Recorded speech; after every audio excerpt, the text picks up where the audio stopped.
Hey guys, good morning. What's going on? So, most of you guys have probably seen this video, and I wanted to come on here and address several different things. And if you haven't seen this video, go watch it and then come back. This video would make a little bit more sense as to what's going on and why I posted this video. Now, initially when I posted this video, I'm going to be completely honest with you guys, I did not think by any means it was going to get 26.2 thousand views, almost pushing, getting close to 30,000 views. Had no idea. This account normally doesn't get hardly any views. I've got 3 accounts. This is one of the ones that hardly gets anything. If I'm lucky, I might get a couple hundred views on a video. So I was extremely surprised when I woke up this morning to this amount of views. And within the last hour, it's grown over 3,500 views in just the last hour. Anyway, that's not the reason I want to do this video. So yesterday, I had to take a close friend of mine, I essentially call her my sister, to Northwest Community Hospital in Arlington Heights.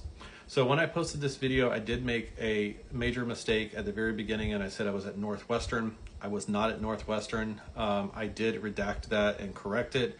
However, for whatever reason, TikTok is being TikTok and it's not changing. If you look at a screenshot of my videos, you can see that I actually took all of that out and changed it, and it's in red now, and it says not Northwestern, this is Northwest Community Hospital. But again, TikTok is being TikTok and not changing it. That's number one. Number two, one of the things that I wanted to address is, well, first of all, let me say thank you. I want to say thank you to each and every one of you almost 30,000 people that has viewed, and almost 300 comments of different people commenting. The comments have been kind of all over the place. A majority of you guys actually were very supportive and gave me some great information that I did not know. I have never been in this situation, and unfortunately, I'm 43 years old. I'll be 44 coming up here very soon. And the last 10 years or so, I've been in and out of the hospital for heart issues and other problems. So very familiar with hospitals. I also have a family member that is an administrator for a hospital in Daytona Beach, Florida. And I have several friends and family that are nurses and things like that. And my family actually owns a medical supply and scrub shop in South Florida for over 20 something years. So we're very familiar with the medical field. Now, with that being said, I got a lot of people that commented and, like I said, was extremely supportive and so forth and so on. A lot of other people commented and told me that I needed to reach out and report the hospital, which I did this morning. I spoke with Illinois Department of Public Health. They asked for photos and the link to the YouTube or to the TikTok video. So I did send all of that over to them, and I was told that this hospital has a bunch of complaints and that they are going to investigate it. So why they didn't investigate with the other complaints is beyond me. The other thing that blew me away was the amount of people that are using short-staffed as an excuse for a dirty emergency room or a hospital. Guys, you have to keep in mind that here in the United States, and I'm not saying this to be rude or nasty or disrespectful to anybody, because everybody is entitled to their own opinion, just like I'm entitled to mine. Unfortunately, mine is backed by law and logic and science and things like that. A lot of you guys are just speaking out the side of your necks. So here in the United States, there is a lot of regulations and rules and laws and things like that are put into place around medical facilities such as this, where they have to be clean and sanitized and sterile and so forth and so on. You guys have to remember that people are coming in there extremely sick. Some people are coming in there with pew-pew wounds that are bleeding. They may have transmittable diseases and things like that. Now, some of those don't live outside of the body for very long. Some of them do. So there's all kind of different things that they have to protect us and themselves in those hospitals. So the excuse that a lot of you guys are using is it's short-staffed, or go somewhere else, or the one that I absolutely love is somebody told me to volunteer, pick up a broom and start cleaning.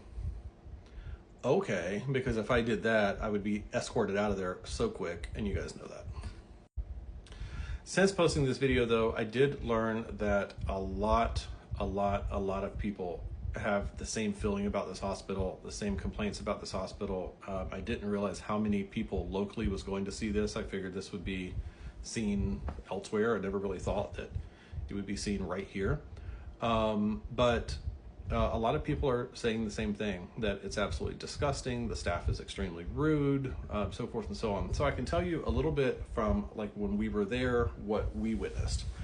So one thing that really sticks out to me was there was a young man that was brought in by ambulance, and I don't know what was wrong with him. And even if I did, I wouldn't, speak on it because it's not right to put people's medical stuff out on the internet. But he was extremely sick. He was he was a Hispanic boy. And I say boy, everybody's a boy that I feel like's younger than me. He was probably in his 20s, early 20s. Hispanic boy. His mother was with him. She was olive skin, very beautiful lady. And he was as white as like this page up here. I mean, he was like ghost white. Was in a lot of pain, was screaming, whatever. He was hurting. The ambulance staff even told the ER that he needed to get back there and be seen immediately. And what did they do? They wheeled him out into the waiting room on the bed from the ambulance, made him get off the bed, put him in a wheelchair, and sat him in the lobby. Like, doesn't seem right to me. The hospital wasn't all that busy, mind you. I wish I would have gotten a picture of the waiting room. I didn't, because I didn't want to take pictures of other patients and stuff that was in the hospital. But it wasn't that busy. So for the reason that they were making people sit out there and wait for so long is ridiculous. Now, I've been here before myself a couple of times. Last year I fell and fractured my shoulder in the ice during the snow, or during the winter. And I was in and out really quick. Had no problem. But the one thing that I can always say about that place is it's nasty, and it's getting worse. And seeing vials of blood sitting on countertops that wasn't disposed of, and mind you, it wasn't hers, that's disgusting. There was blood on the side of her call box, which wasn't hers, again, disgusting. Dried blood on the floor. Now, I know that some of the photos and video that I took of the floor and stuff like that, some of those are stains that they're not going to come out. And when I did speak to the charge nurse, she did say that. She said that they are in the process of stripping the floors and re-waxing them and cleaning them. But they started on the other side of the hospital. I did actually have somebody that is a contractor that's working at that hospital on their little remodel staff or whatever they're doing comment, and he said that the place was absolutely disgusting, and he doesn't even like being there as a contractor. So it is what it is. Anyway, I will give you guys more updates on what I find out. Like I said, I did reach out to the Illinois Department of Public Health. I have also spoke with somebody over at WGN News. They may actually be doing a story on this. They were going to run it by their people and see what they wanted to do. But yeah, so I'll let you guys know. Thank you for the views. Thank you for the comments. I literally have read every last 300 of them, and I've tried to respond to a lot of them, but obviously I can't respond to everybody. So anyway, keep pushing this video, and I'll catch y'all in the next one.